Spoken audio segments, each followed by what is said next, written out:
네, 그러니까 한마디로 계엄 문건 의혹의 핵심 인물이 앞에서 보신 대로 돌아왔고 수사가 재개된 겁니다. 혐의는 내란 음모. 취재한 내용을 토대로 김성수 변호사와 이어가겠습니다. 네, 변호사님 안녕하십니까? 안녕하세요. 네, 먼저 계엄 문건 의혹부터 좀 이해가 필요할 것 같습니다. 네. 예, 맞습니다. 이게 좀 시간이 많이 지나다 보니까는 이 부분부터 좀 설명을 드리자면 네. 이제 2017년 2월 당시에 이제 박근혜 전 대통령의 탄핵 정국이었지 않습니까? 네. 그래서 헌재에서 이 탄핵에 대해서 가결이 될지 기각이 될지 알 수 없는 상황이었는데 그와 관련해서 이제 계엄령을 검토하는 그런 문건이 작성됐다는 의혹이 이야기가 나오게 됩니다. 그리고 이제 이후에 2018년 7월에 뭐 이런 추가적인 문건이 공개가 되면서 계속해서 관심을 받았던 그런 사건인데 네. 당시 이제 2017년 2월에 이 계엄 문건의 내용이 그렇다라고 이야기를 하는데 어떤 내용이었냐면 박근혜 대통령의 탄핵이 기각될 경우에는 폭동이 일어날 수가 있기 때문에 이를 이제 계엄령을 선포해서 이제 군에서 그리고 또 민에서 어느 정도의 이런 조금 그런 조금 뭐랄까요 이런 물리적인 이런 좀 제재를 통해서라도 이 정부의 이런 체제를 전복하는 이런 걸 좀 막아야 된다 이런 이야기를 했다라는 그런 취지거든요. 그래서 그때 당시 이제 이 문건이 어떻게 작성이 됐는지 그리고 이게 작성을 그럼 실제로 한 사람은 누구이고 지시한 자는 누구인지 그리고 윗선의 보고는 어디까지 올라갔는지 이런 거에 대한 쟁점이 됐었고 네. 이제 합수단까지도 마련이 됐었는데 이후 수사가 어떻게 됐는지에 대해서는 이게 좀 정확하게 알려지지 않은 부분이 많다 보니까는 많이 조금은 잊혀진 그런 사건이라고 볼 수가 있습니다. 그런 그 계엄 문건 의혹에서 지금 오늘 입국한 조현천 전 기무사령관이 핵심적인 역할을 했다라는 거 아닙니까? 예, 맞습니다. 지금 조윤천 전 사령관 같은 경우에 받고 있는 혐의가 이 문건을 작성하고 지시하는 데 있어서 총책임자였다. 이렇게 지금 혐의를 받고 있는 부분이고 예. 만약에 이게 총책임자가 맞다라고 한다면 이 총책임자이기 때문에 이 문건을 본인이 작성을 지시를 했던 것인지 아니면 그 윗선에서 지시가 왔기 때문에 본인이 또 이제 그 밑에 있는 이 군인들에게 지시를 했던 것인지 이런 부분들이 확인이 될 수가 있지 않습니까? 네. 그래서 예. 그런 윗선이나 뭐 이런 부분들에 대해서까지도 추가적인 이런 부분을 확인하려면 이 핵심 인물이 있어야 되는데 이 핵심 인물이 2017년 12월에 미국으로 이제 출국을 했었어요. 예. 그래서 그렇다 보니까는 이 핵심 인물에 대한 수사가 이루어지지 않아서 조금 이 난항이 있다 이런 소식이 알려졌던 그런 사건입니다. 네. 조현천 기무사령관, 전 기무사령관의 신병 확보를 실패하면서 수사가 흐지부지됐다는 지점까지 설명을 하셨습니다. 2018년도에 당시에도 군 검이 수사를 했지만 말씀하신 대로 종적을 감추면서 기소 중지 처분이 나왔는데 지금까지 수사가 재개된다고 이제 하잖아요. 앞으로 그럼 여태까지 이루어진 수사는 어디까지 지금 정지가 된 겁니까? 네, 일단은 기소 중지가 됐고 이게 실제 문건이 이제 공개가 돼서 많은 이야기가 나왔던 게 2018년 7월입니다. 그래서 네. 7월 5일에 처음으로 이제 문건이 공개가 된 다음에 7월 10일에 이제 당시 문재인 대통령이 이 특별수사단 구성을 지시를 하고 이제 이 합수단 그 군 검의 합수단이 이렇게 출범을 하면서 네. 이 사건을 조사를 하게 되는데 그 수사를 진행을 하게 되는데 당시에 말씀드렸던 것처럼 2018년 7월에 이제 합수단이 수사를 진행하는데 2017년 그로부터 거의 1년 전이지 않습니까? 2017년 12월에 이미 출국을 했던 겁니다. 예. 그렇다 보니까는 이 조현천 전 사령관에 대해서는 뭐 실질적인 수사가 이루어졌다라고 보기는 어려운 부분들이 있었던 상황이고 나머지 이제 작성을 한 것으로 보이는 이런 당사자들에 대해서는 일단은 뭐 좀 수사가 진행이 돼서 지금 현재 재판이 진행 중인 것으로 그렇게 알려져 있습니다. 지금 이제 검찰이 지금 발부받은 그 체포영장을 보게 되면 2018년 9월에서 법원에서 발부받은 체포영장입니다. 앞으로 체포 시한은 48시간 정도 되는데 지금 48시간 동안 검찰이 중점적으로 봐야 되는 것들이 있다면 어떤 부분이 있을까요? 예, 일단은 지금 이게 그 형사소송법 200조의 2에 따른 영장에 의한 체포입니다. 이 영장에 의한 체포 같은 경우에는 네. 48시간 내에 구속영장 청구 여부를 결정을 해야 돼요. 그러니까 네. 48시간까지는 일단은 조금 이렇게 구금을 하고 조사를 할 수 있지만 48시간 이상 구금을 하려면 이제 영장을 받으라는 그런 예. 취지인데요. 지금 같은 경우에 결국에 48시간 내에 일단 지금 현재 사실관계, 이 검토 문건을 누가 작성했는지라든지 검토 문건의 작성의 의도가 무엇인지 이런 부분들을 확인을 해야 될 것으로 보이고 예. 48시간 내에 영장을 청구하기 위해서는 이 영장을 청구할 이유가 있는지 결국에 도주의 우려라든지 증거인멸의 우려가 있는지 그리고 또 범죄 혐의에 상당한 소명이 됐는지 이런 부분들을 조금 확인을 빨리 해야 될 것이거든요. 예. 그렇다 보니까는 그런 부분들에 대한 진술을 듣고 뭐 이를 입증할 수 있는 증거가 있다라고 한다면 그걸 어떻게 제시할 수 있는지 관련자의 진술이 있다고 한다면 어떤 관련자가 있는지 이런 것들을 지금 좀 빠르게 좀 정리를 한번 하지 않을까 생각이 됩니다. 네, 일단은 조현천 전 사령관의 귀국이 좀 급작스러운 면이 있습니다. 해외로 도피한 뒤에 5년 정도, 5년 넘게 시간이 흘렀고 그 중간에 지난해 9월에 또 한 번 잦은 귀국 의사를 밝힌 바 있기 때문에 이번 귀국에 대해서 혹시 정치적인 의미가 있지 않나 이런 의혹들도 있는데 어떻게 보십니까? 예, 오늘 일단 귀국 당시에 이런 뭐 답변을 봤을 때는 뭐 본인이 일단 지난해 9월에 이야기를 했었지만 네. 들어온 데 있어서는 뭐 여러 가지 절차가 좀 진행되느라 늦어졌다 이렇게 이야기를 했다라고 하는데 뭐 아무래도 이에 대해서는 지금 현재 본인의 수사가 국내에 들어오면 당연히 진행될 것을 알고 있지 않습니까? 네. 그렇기 때문에 그런 부분들에 대해서 어느 정도의 검토는 있었지 않을까라고 예상이 되는 부분이고 그리고 현재 이 조 전 사령관이 귀국 의사를 밝힌 날에 국민의힘 국가안보 문란 실태 조사 TF에서 예. 계엄령 검토 문건 자체의 이 발표 당시에 그 내용을 왜곡해서 이 문제가 있었다라고 하면서 지난해 9월 말씀. 예, 맞습니다. 지난해 9월이었습니다. 그래서 예. 송영무 전 국방부 장관 그리고 이석구 전 기무사령관, 임태훈 군인권센터 소장 이렇게 세 사람을 검찰에 고발했던 그런 사안이 있었습니다. 예. 그렇다 보니까는 9월에 그 귀국 의사를 밝혔는데 공교롭게도 그날 고발이 있었던 것이 어떠한 조금 소통이 있었던 것이 아니냐 이런 의혹도 있다 보니까는 여러 가지로 뭐 좀 여러 가지 좀 예상이 나올 수 있는 그런 상황인 것 같습니다. 예. 무엇보다 이제 문건의 성격이 무엇인지 규명하는 게 지금 중요할 것 같은데 이게 실제로 계엄 실행 의지가 있었는지, 뭐 위법성이 있었는지, 뭐 내란 음모죄에 대한 여부가 있었는지 이런 것들을 좀 종합적으로 보는 것 같아요. 예, 맞습니다. 지금 현재 가장 쟁점이 되는 건 결국에 내란 뭐 예비라든지 음모가 되느냐가 쟁점일 겁니다. 예. 네, 내란 같은 경우에 이제 형법에 내란이 규정이 돼 있는데 내란죄가 90조 그리고 80조 이렇게 이쪽 조항들에 규정이 돼 있고 90조에서 이 내란에 대해서 어떻게 이야기를 하고 있느냐면 91조겠네요. 이 예. 내란이라는 것이 네. 국가의 권력을 배제하거나 아니면은 국헌을 문란하게 할 목적으로 폭동을 일으키는 것을 내란이라고 하는데 예. 국헌 문란에 대해서 91조에서 규정을 하는 것이 헌법 또는 법률의 기능을 소멸토록 하거나 아니면은 헌법에 근거한 국가 기관을 이렇게 그 능력을 사용할 수 없도록 하는 이런 걸 국헌 문란이라고 보고 있기 때문에 네. 지금 만약에라도 이 계엄령의 선포의 목적이 이러한 내란의 목적으로 볼 수 있다라고 한다면은 내란 예비 음모가 성립이 될 수가 있겠지만 네. 그게 아니라고 한다면은 내란의 이 성립 자체가 될 수 있는지가 조금 쟁점이 될 수밖에 없거든요. 예. 그래서 이 작성의 목적이라든지 그리고 그 문건에 담겨 있는 내용들이 있지 않습니까? 네. 예. 그리고 이 문건만 작성한 것이 아니라 분명히 그럼 그에 대한 조치를 위해서 뭐 또 추가적인 이야기를 한 사람들이 있을 거예요. 예. 그럼 그 사람들에게는 어떠한 목적이고 어떻게 실행할 것이니까 뭐 어떠한 부분들을 준비해라 이런 이야기를 했을 것이기 때문에 그런 부분들에 대해서 뭐 진술이라든지 또 그때 당시에 뭐 문자라든지 이메일 같은 것들이 있다면 그것들이 확보가 되면서 사실관계가 정리가 될 것이고 네. 혐의가 정리가 되지 않을까 이렇게 생각이 됩니다. 잠깐 짚어보면 일단 합수단 2018년도 이제 수사했을 당시에는 의심할 만한 정황을 다수 발견한 것으로 전해지고 있다가 언론 보도 내용이거든요.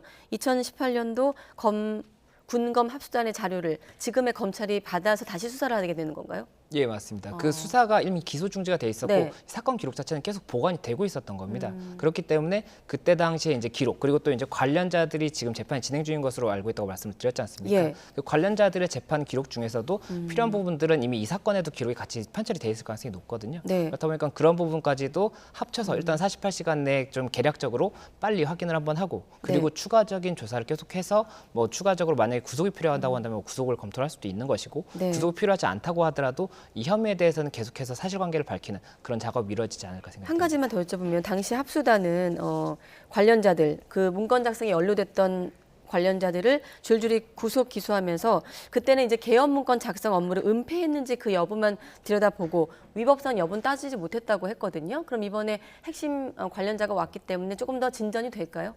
예, 말씀드렸던 것처럼 계엄 문건을 작성을 지시했던 당사자라고 한다면 이 지시의 목적이 있었을 거지 네. 않습니까? 네. 그 작성을 하는 사람들은 이게 어떤 목적으로 작성이 되는 것인지를 이제 추상적으로 예상은 해볼 네. 수가 있겠지만 정확한 건 알 수가 없기 때문에 그런 부분들에 대해서 이제 본인 입에서 내가 당시에 뭐 이런 의사였다라고 한다면 그걸 뭐 100% 신빙할 수는 없겠지만 네. 그걸 기반해서 수사가 추가적으로 이루어질 수가 있기 때문에 그 부분 아무래도 수사가 쟁점이 되고 뭐 조금은 더 명확하게 밝혀지지 않을까 생각이 됩니다. 예.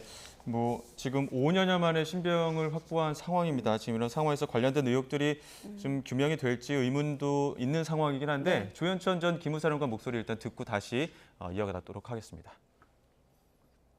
그 한민구 전 장관에게 보고하신 그것도 예. 그렇습니다. 나중에 이제 수사를 통해서 밝히도록 하겠습니다. 네. 경찰이 수고하십시오. 소명하실 예정이십니까? 뭐 사실 그대로를 소명해야죠. 탄핵 정부 때 청와대 아니 들어가다 나온 여기서 걸로 알려졌는데 수사를 하시면 안 되고 제가 수사를 받을 입장이니까 수사 과정에서 제 입장을 밝히도록 하겠습니다. 도피를 돌아온 사람 치고는 굉장히 여유로운 모습이어서 과연 검찰이 조사를 받으면서는 어떤 이야기를 할지도 궁금하긴 한데 조사 과정에서 뭐 명백하게 규명하겠다 이렇게 얘기는 했습니다만 어떤 주장을 할 것이라고 보십니까? 예, 일단은 아무래도 지금 자신의 혐의 자체가 성립되지 않는다라는 취지의 주장을 하지 않을까 생각이 되는 게 네. 내란 예비 음모 같은 경우에는 이 처벌이 굉장히 중합니다. 예. 그런데 만약에 중한 처벌을 받을 가능성이 있다라고 생각한다면 이렇게 조금 가벼운 표정으로 들어올 수는 없겠죠. 그렇다 보니까는 본인이 이제 어쨌든 법리적으로 검토를 했을 때는 그 가능성이 낮지 않은가 뭐 이렇게 좀 생각을 해서 들어온 것이 아닌가라는 생각이 드는 부분이고 다만 그 부분을 검찰도 뭐 동일하게 생각할지 그리고 또 법원에서 동일하게 생각할지는 알 수 없기 때문에 이 부분 추이는 지켜봐야 되지 않나 생각됩니다. 네. 예. 지금 근데 당시에도 뭐 합수사니까 내란 음모죄 같은 경우에도 합수사는 의심할 만한 정황이 있었다 이렇게 얘기를 하고 있었고 그리고 이제 위법성 여부 같은 경우에도 이제 조전사령관이 들어오고 나면 이런 부분은 명백하게 좀 규명이 될 수 있을 것이다 이런 얘기를 그 당시 합수사는 했단 말이죠. 그러면 지금에 왔을 때는 검찰이 좀 내놓을 수 있는 주장들은 명백하게 있지 않을까요?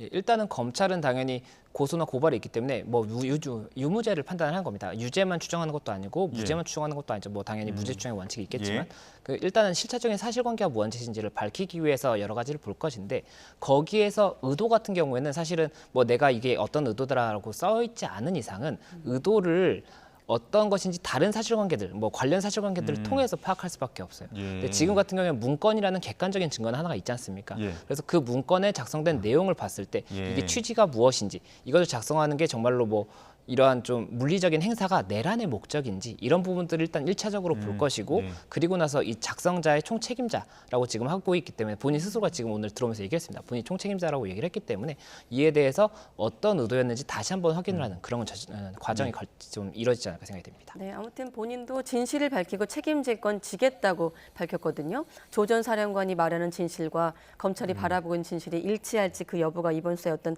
핵심이 될 텐데 어떻습니까? 핵심 피의자의 신병을 확보한 검찰 조사 결과에 따라서는 윗선 뭐 이를테면 박근혜 전 대통령 등이 될 텐데 향후 어디까지 좀 전망하고 계십니까? 예, 일단 이 개헌 문건 이야기가 나왔을 때 많이 얘기가 나왔던 것이 이 윗선이 어디까지냐에 대한 이제 이야기가 나왔습니다. 왜냐하면 이게 만약이라도 이 문건을 작성한 것이 이 지시에 의한 것이었다. 더 윗선의 지시에 의한 것이었다라고 한다면 그 윗선에 대해서도 수사를 해보고 만약 이것이 내란 예비 음모라고 한다면 그 부분에 대해서는 내란 예비 음모의 죄를 그 윗선에게도 물을 수가 있거든요. 그렇다 보니까 그 부분 윗선이 어디까지냐를 이제 뭐 수사를 해야 되는데 당시 일단은 그 핵심 인물이 없었지 않습니까? 그렇기 때문에 윗선에 대해서는 아예 수사조차도 열어보지 못했다 이런 얘기가 있던 것인데 이번 같은 경우에는 일단 지금 핵심 인물이 들어왔기 때문에 핵심 인물에게 물어보고 그에 대해서 대답을 뭐 맞다 아니다 할 거지 않습니까? 그럼 그것을 신빙할 수 있는지 또 검찰에서 추가적인 증거를 확보를 해서 확인을 할 것이기 때문에 그 부분 수사가 이루어질 것이고 다만 그 부분 수사에 있어서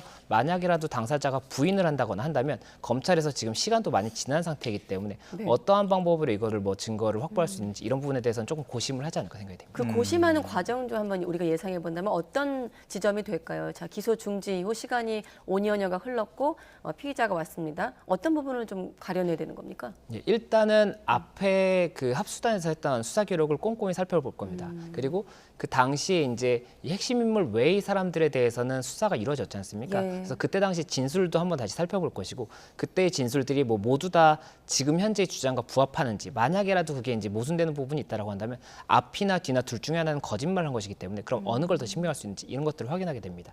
그리고 증거, 객관적 증거가 이 문건 외에도 그때 당시에 뭐 컴퓨터에 있는 뭐 이메일이라든지 그 컴퓨터에 있는 파일 작성 중이었던 파일이라든지 이런 것들도 있을 수가 있지 않습니까? 또 휴대폰에서 뭐 카카오톡 메시지라든지 문자 메시지도 나올 수가 있고요. 그래서 그런 부분들을 일단은 꼼꼼하게 살펴볼 것이고 지금 현재 이 전 사령관이 얘기한 이 진술이 현재 검찰에서 확보하고 있는 이 증거들과 맞는지도 볼 겁니다. 만약에 이 증거가 맞지 않다고 한다면 거짓말하는 거기 때문에 그 부분 신빙성이 떨어진다고 볼 수가 있거든요. 그래서 그런 부분들을 여러 가지로 좀 조사해야 되는데 일단은 말씀드렸던 것처럼 시간이 굉장히 좀 많이 지나다 보니까 그 좀 확보에 있어서는 한계가 있지 않을까 생각합니다. 사실 이 논란이 수면이 올라왔을 때는 뭐 탱크를 배치하고 언론사에 뭐 검열한다는 내용까지 세부 자료가 좀 적혀 있기 때문에 당시 좀 충격이 컸던 사건이었는데 아무튼 조현천 전 사령관의 귀국으로 새로운 국면을 맞게 됐습니다. 수사 재개되는 내용을 좀 지켜봐야 될 것 같습니다. 네. 다음 한상혁 위원장 구속 기록에 놓여 있는데 잠깐 혐의를 먼저 좀 짚어볼까요, 변호사님? 예, 맞습니다. 한상혁 위원장 같은 경우 지금 오늘 구속영장이 청구가 되고 지금 심사가 진행 중인 것으로 알고 있는데 이게 혐의 자체는 지난 2020년에 TV조선의 재승인에 대한 이 심사가 있었습니다. 방통위에서 있었고 이 방통위에서 심사를 할 당시에 TV조선이 처음에 이 심사 점수는 기준 점수를 넘는 점수였는데 네. 그때 당시에 이제 방통위의 간부 2명이랑 그리고 당시 심사위원장인 윤모 교수가 공모해서 이 점수를 다시 조금 낮췄다는 거죠. 그렇게 낮추게 함으로써 TV조선이 원래는 그냥 쉽게 승인을 받았을 것인데 점수가 조금 문제가 되면서 조건부 승인을 받았다는 것이고 이에 대해서 일단 이 세 사람은 구속된 상태에서 재판이 진행 중인 상황이고 예. 지금 현재 한상혁 위원장 같은 경우에는 이 사안에 대해서 보고를 받았거나 아니면 본인이 직접 이걸 지시를 했거나 이런 경우에는 이게 또 문제가 될 수가 있지 않습니까? 공범이라든지 이런 게 될 수가 있기 때문에 그에 대한 혐의를 일단은 검찰에서는 보고 있는 것으로 보이고